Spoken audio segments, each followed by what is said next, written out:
here is a famous monument. Those who have been to Beijing have seen this called Nine Dragon panel monument. You see, in between the two dragons, there's a ball. See, that is Tamaratna. It's a pearl. See, framing. See, shining. That is Amitabha. Endless light. And you see the waves, see, down. And this is the robe, see, worn by the Chinese emperors. See, at the bottom, you could see here is the Tamaratna, the sea waves, and at the bottom is Mount Sumeru, and the dragon is there. See? So the dragon has incorporated the power of the Indian legend Naga. The Chinese pair, dragon phoenix pair, is originated from the Garud Naga pair. And here is the, sorry, I can't go back. Yeah. Here is the monument. I think those who have been to the Great Wall can see at the foot of the Great Wall, you have the Garuda. Garuda is tramping on the feet of two Nagarajas, two dragons. So this Chinese picture of phoenix dominating the dragon is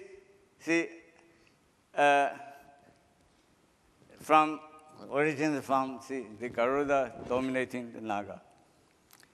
The female Chakravartin emperor, a person called Wu Zetian, Empress Wu, reigning from 690 to 705, whose reign title was 越古金轮圣神皇帝. Sacred Suvarna Chakravartin emperor beyond traditions. In all, the interconnectivity between the Indian and Chinese civilizations has made China a civilization state for more than 2,000 years. And this was possible only because India was at her neighborhood. So India was the helper for China to become a civilization state for so many centuries. Now, coming to the modern period, Tagore is the originator of the idealism of Chindia, although Chindia is not a word coined by Tagore. It is coined by Mr. Jairam Ramesh, who has now become a cabinet minister in charge of rural development. Tagore has the idea of India and China being brothers, and Jawaharlal Nehru had inherited this idea and had this golden period of Hindi Chini Pai Pai. And those were golden days of the two countries. And during that period, the most significant event was Nehru's visit to China in 1954. There's one, I think Ambassador Pillai must be knowing, there's one Mr. Prem Pathia, who was Indian High Commissioner to Singapore, I think two decades ago, who was a correspondent of the Statesman. And he was covering this Nehru's visit. And he reported that 1 million people in Beijing had come out, lined up the guest house, the airport, between the route between the airport and the guest house. If in 1954, 1 million people had come out to welcome Nehru, That means hardly anybody was at home. And during that visit, Chairman Mao and Nehru became bosom friends. When Chairman Mao gave a dinner, and after dinner, he escorted Nehru to the car. And Chairman Mao had a very big hand, so he held the hand of Nehru, like the picture shows, sorry. And he quoted a famous poem of an ancient poet. He said, "Beimo beishi, shenbeli, lo mo lo xi, xin xiang zhi." Oh, sadness can't be sadder when parting companion during my lifetime. And gladness can't be gladder with a charming person, a bosom friend. Nehru, Mao Zedong, and Zhou Enlai wanted to establish India-China relations, but the geopolitical paradigm, many people have talked this morning, would not allow this to happen. India and China are like islands of civilization states in the sea of nation states. They were born in the era of the Cold War. They were inexperienced and led to the garden path by the geopolitical paradigm, which has been talked about by my previous speakers. They have not lost their soul in the pursuit of some temporary advantages. This is Nehru's words. They must wake up from the dream, from the stupor of India-China rivalry to pursue India-China Chindian harmony.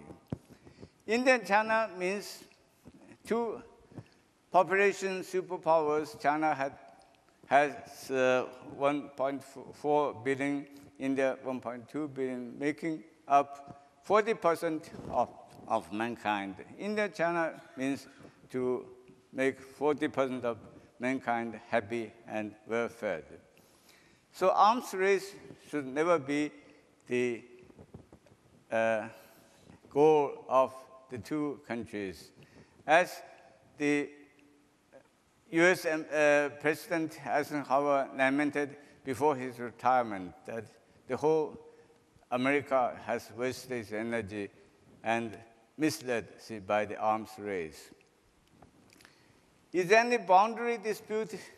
No, because there has never been any boundary between India and China.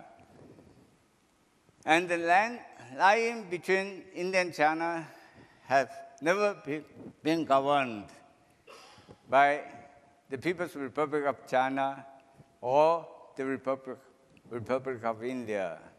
If they are not their territories, how could there be a territory dispute? So how to create a new boundary? We must first create a geo-civilizational paradigm in the mind and never regard neighbors as rivals, but they should be regarded as brothers. And we should make the boundary the symbol of Chindian friendship and harmony, not wasting resources and damaging the health of our sons and daughters in uniform at that height of 5,000 meters when no life can survive in nature. We must create a friendly boundary, not the boundary as a showcase of India-China rivalry. Now, for the last 1 minute, of course, my time is up. I'm just coming to my father, who was a Chinese diaspora, who, like a bird, fell into Tagore's bird nest campus, that is Vishaparati, and who helped Tagore build this Jina Bhavan. This reminded us the history of an Indian monk who went to China during the 4th century, he saw the hill beside the West Lake. He said this lake was from Bihar. So this history is repeating. And the boy on the left side was your speaker. That was in 1929 when Tagore gave me the Bengali name Ashok, which I could never print in my name card, but only print in my heart. But the picture on the right is 10 years after Tagore with my parents, and the boy in the middle is my younger brother, who is now in Vancouver. Now, finally, to quote Tagore on India-China French relations, Tagore said that India and China have been, they have never claimed the right to be the sole tyrant on earth, but as noble friends, glorying in the exchange of gifts. That is my hope, and I have strong conviction that the two nation-states would forever be noble friends, but never claim the right to be the sole tyrant on earth. Thank you.